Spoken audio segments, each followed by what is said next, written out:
The best healthcare is there in ways big and small. There when we most and least expect it.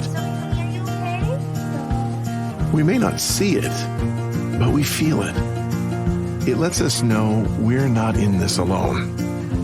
Everyone deserves a healthcare partner who never quits. One who's there for what matters. United Healthcare. There for what matters. It's not just another day in your life. Things are changing for the better. At Comcast, we see those changes, and we're thinking about how we use technology today to live, work, learn, and play. And we're building for the future now, so we're better prepared for the wants and needs of tomorrow. That's why Comcast is rolling out multi-gig internet speeds to more than 50 million homes and businesses before the end of 2025, making our already industry-leading network even faster, smarter, greener, and more reliable. Over the decades, Comcast has been your partner, working hard to serve your community, and will continue to be your partner. We're expanding our gigabits so you can enjoy the tiny bits that matter most. It's Not Your Fault is a podcast for parents, caregivers, and young people navigating the world and its challenges. Here's your host, Brandon Jones.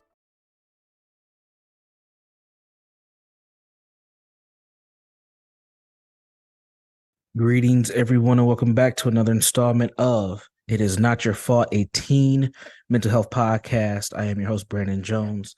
And on today's episode, we're talking about balancing independence and boundaries for optimal mental health well-being in teens. And this comes up from a few different conversations that I've been having recently with parents of teenagers around the age of 12, 13, and 14 years old.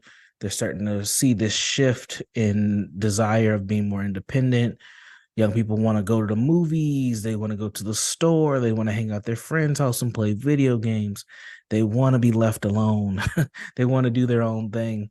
And parents are starting to feel that adjustment, especially for those parents who this may be their only child or their oldest child who's making this transition into more independence. And throughout this conversation, we were all just kind of sharing tips and experiences and things of that nature. And even myself, I'm going through this similar situation now. My daughter's not quite a teen. I would say she's more of a preteen. She just turned 10. But the call for independence is happening already. She wants a phone. She wants to go with her friends by herself. She doesn't want to get dropped off. She wants to find her own way to places. She's seeking that independence. And, you know, me being the dad that I am, super cautious, thinking about my own childhood and where my kids are is very different. I was a very independent kid way before my teens. I mean, I was 6, 7 years old, running around the town, doing whatever I wanted to do. But it was a different world back then. It's a different space now. And being a parent, you are very cautious about protecting your children. That's what I'm talking about. In this crazy world that we live in, do we have enough gumption? Do we have enough courage to allow our kids to go out into this world and trust that they'll be okay enough to figure things out? We have to understand adolescence is a pivotal stage in a person's life. And it's characterized by their physical, their emotional, and their psychological changes. All those things are changing at one time. You know, your kid's feet might grow from one size to like 2 sizes bigger. Their voice may change. Their bodies are starting to look different. Their attitudes definitely are changing. And you may be wondering, what in the world is going on with my beautiful child, my little baby? They're changing. They're growing up. They're doing different things.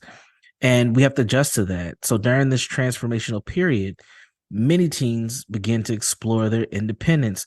They start to push boundaries and they start to seek autonomy. So they want to do their thing, right? They want to live their best life. And they're influenced by the media. They're influenced by, social media. They're influenced by their peers who may have, not the same parental supervision as they may. Sometimes they're even influenced by older siblings and family members as well, especially those cousins and those things of that nature, because they're seeing they can do their own thing. They're wearing clothes that they want to wear. They might have a permit. They can drive. I want to do those things too. And they're starting to formulate ideas of independence. And that is a scary place for us parents and caregivers to find ourselves in. So we want to, establish healthy boundaries with them. We want to make sure that their mental health is in a good space before they venture out in this world and have some experiences that may give them a different idea of what this world is all about. And again, this is our own process here as parents and caregivers. This is our stuff getting in the way of their development. And what we'll do is we'll compare our own childhood, which I do all the time. We'll compare what we think about we'll compare what we think about society in general, and we'll compare where we are, where our locations are, where do our children want to go. Do we assume that those places are safe enough for our kids to be in? And that's how we'll make our adjustments. So there's a lot that happens here. There's a lot that takes place, but do know, if your kid is giving you, if the young person in your life or your kid is giving you pushback and they're saying, look, I want to do whatever I want to do. I want to do my own thing. Back up off me. Let me live my life. This is normal. This is a normal part of development. You might have had those experiences when you were younger. You might have seen other people have those experiences when they were younger. But this is a normal part of the human development process. So independence is a natural part of human development, and it plays a vital role in teens' growth. During adolescence, young individuals are eager to assert their individuality and establish their unique identity. This is what it's all about, identity formation. So encouraging autonomy fosters self-confidence and self-esteem, and allows teens to make their own choices, pursue their own interests, and take responsibility for their own actions. Now, that's the hope, right? That's the goal. We want young people to take responsibility for their own actions. But we know some young people, they're not going to take a responsibility. They're going to blame everybody and everything for why things happen.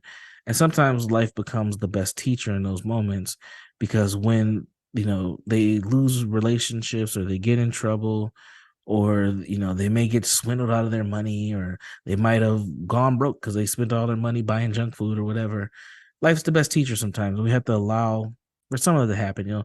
As long as your child or the young person in your life isn't getting themselves into a position where they're being harmed, some of those life lessons are important for them to learn, because then they know that they can't do those things moving forward. So again, this is a significant part of their identity development, is to seek this independence. And it's important for you as a parent and caregiver not to shut that down. Allow it to happen. Try to have as much influence as possible, but don't just completely shut it down. I mean, that can really discourage a young person. They might start getting sneaky. I know it's another big thing that people bring up a lot, is kids sneaking around.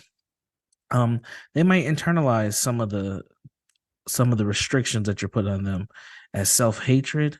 I've seen that turn into self-injurious behaviors where people are burning themselves, cutting themselves, biting themselves, pulling their hair out, doing these kind of behaviors that we don't want young people doing at all, due to being so restricted.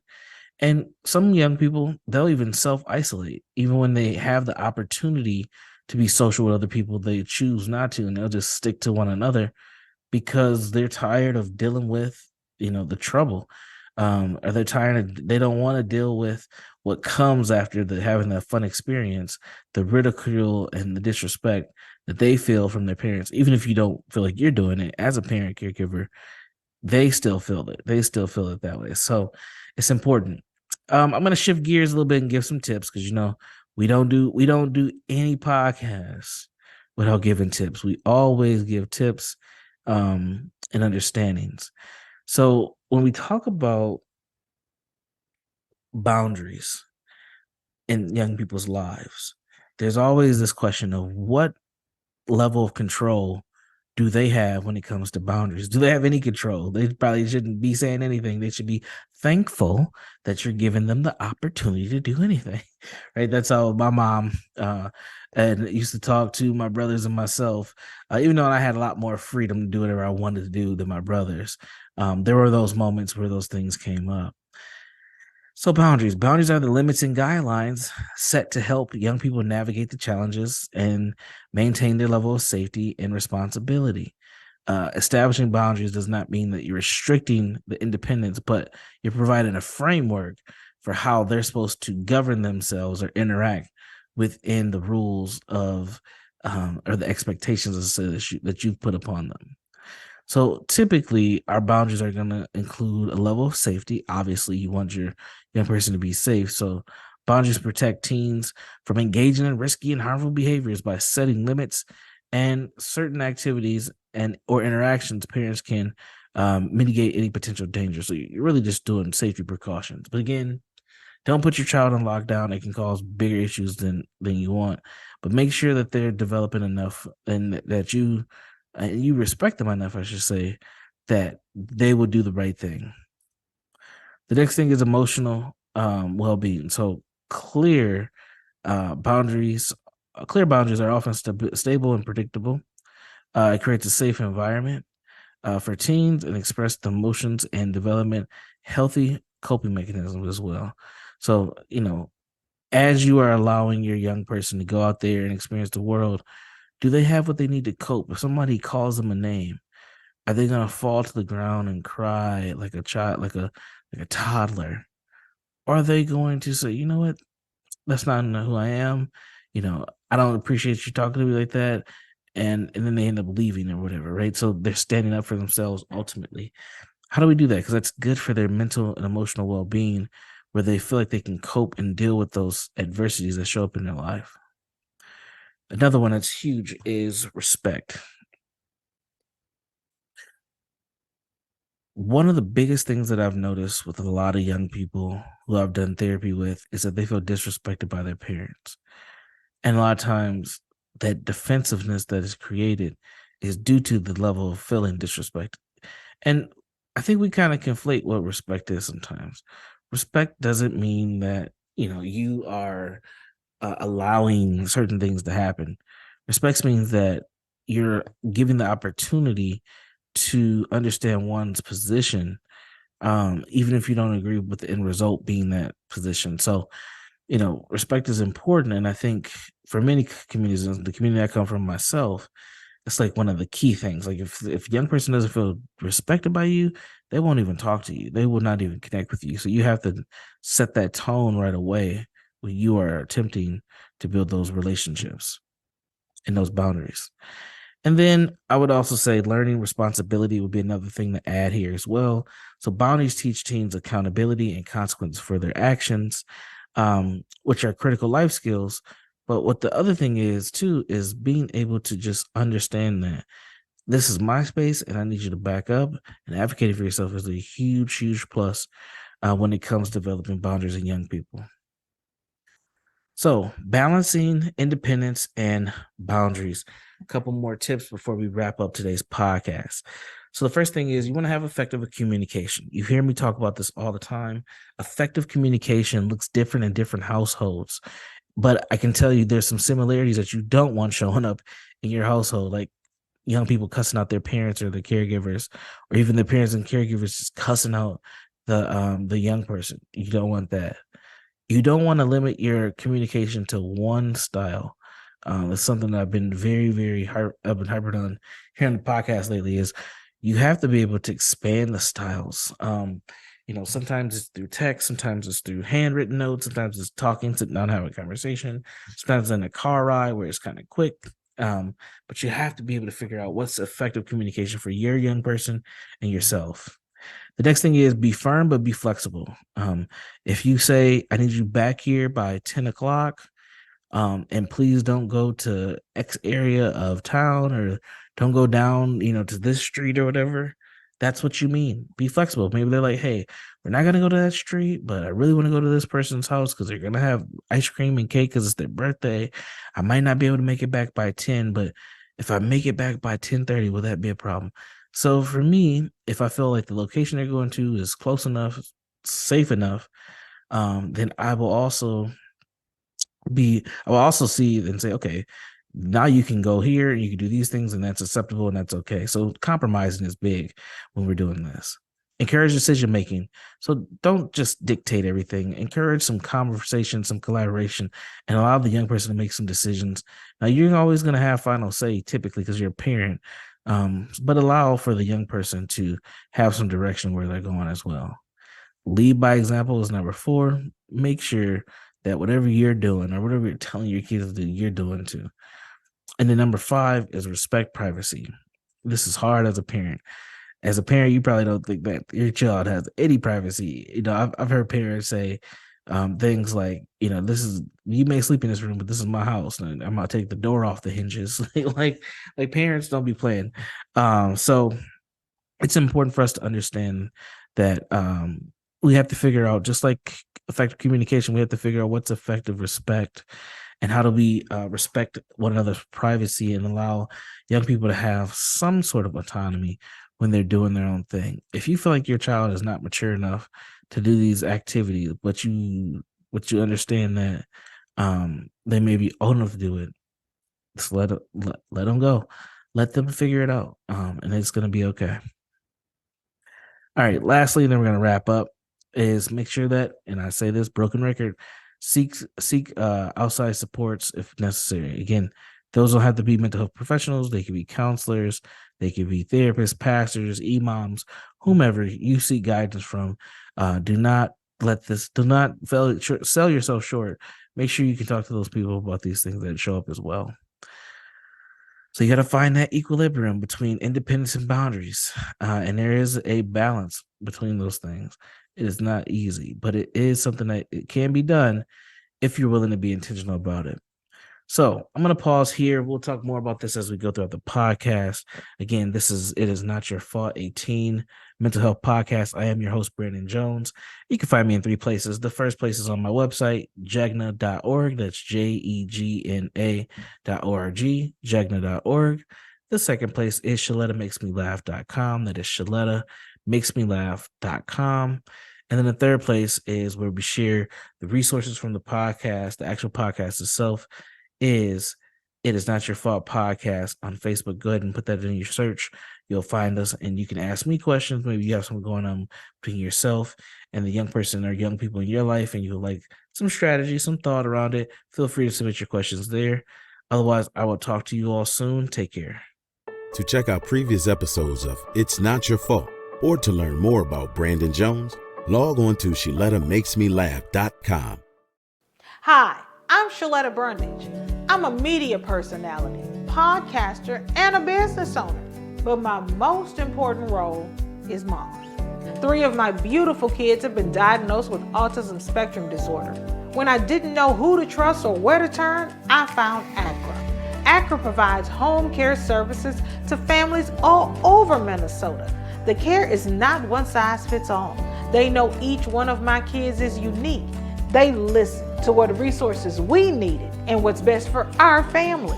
I've seen my kids grow and thrive with ACRA's in-home care. While autism is the most common diagnosis among ACRA clients, ACRA offers personalized in-home care services for people with disabilities, chronic illnesses, behavioral diagnosis, and mental illness. They work with children, adolescents, and older folks too. Find out more about ACRA at their website, acrahomecare.org. ACRA helps me provide my kids with a better quality of life. They can do it for your family too. The cultural districts of Minneapolis revel in the motto of every neighborhood having its own flavor. Whether that's Sabor Latino in Holy Land over in Northeast Minneapolis on Central Avenue, Baracala Restaurant and the Cedar Cultural Center over in the Cedar Riverside neighborhood, or even Mercado Central in Los Ocampo over on Lake Street. And these cultural districts help Minneapolis stay a city on the bubble, changing and relevant today and for years to come. COVID-19 is still circulating out there in our community, and it still presents a real danger for those at higher risk. You can do your part to protect the most vulnerable. That's older folks, those who are immunocompromised or have certain lung, heart, and other chronic conditions, and people who are pregnant or have just given birth. Consider getting tested before spending time with these folks or wearing a mask when you're in close contact around them. Show you care by taking care. Children's Minnesota, the leader in specialized healthcare for kids, is here to raise awareness, standards, the bar, the stakes, the question, the curtain. On raising kids' health to the highest priority, kids need equal access to healthcare, more pediatric expertise, a voice for change. Kids need us, all of us. So let's raise them up. Children's Minnesota, the kid experts. Do you worry that lead-based paint in your older home might be dangerous to your children or kids who visit you? Well, Hennepin County put those fears to rest. Hennepin County offers free lead tests and home assessments. If they find anything, eligible homeowners and landlords can receive up to $15,000 for work on the home, including new windows. The government banned lead-based paint 45 years ago when it was discovered that lead poisoning can affect development and cause permanent damage in young children. But 75% of those homes built before 1978 still contain some lead-based paint. As the paint degrades, it can make dust that little kids ingest when they're crawling and putting things in their mouths. So make sure your home is safe and hazard-free. Learn about testing and that $15,000 grant at hennepin.us/lead control. That's hennepin.us/lead control.